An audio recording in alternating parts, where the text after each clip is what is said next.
మన సిటీకి ఏమైంది? ఎక్కడ చూసినా చెత్త చెదారం. స్వచ్ఛ భారత్ ప్రచారానికి గవర్నమెంట్ చాలా డబ్బులు ఖర్చు పెడుతుంది.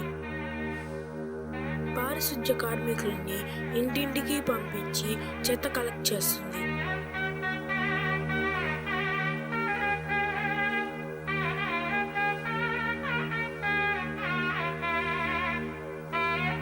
అయినా ఎక్కడ పడితే అక్కడ ప్లాస్టిక్ వ్యర్థాలను పడేస్తున్నారు. కాలువల్లో కూడా చెత్త వేస్తున్నారు.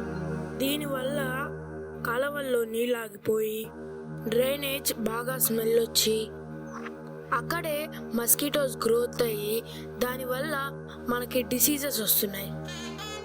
ఒకసారి అతన్ని చూడండి, మనం పడేసిన వ్యర్థాలను తనే చేత్తో తీస్తున్నాడు. అతను కూడా మళ్ళాని మనిషే కదా. మన ఇంటిని శుభ్రంగా చూసుకుందాం, మన ఇంటి పరిసరాలను కూడా శుభ్రంగా చూసుకుందాం. స్వచ్ఛ భారత్ మనందరి లక్ష్యం.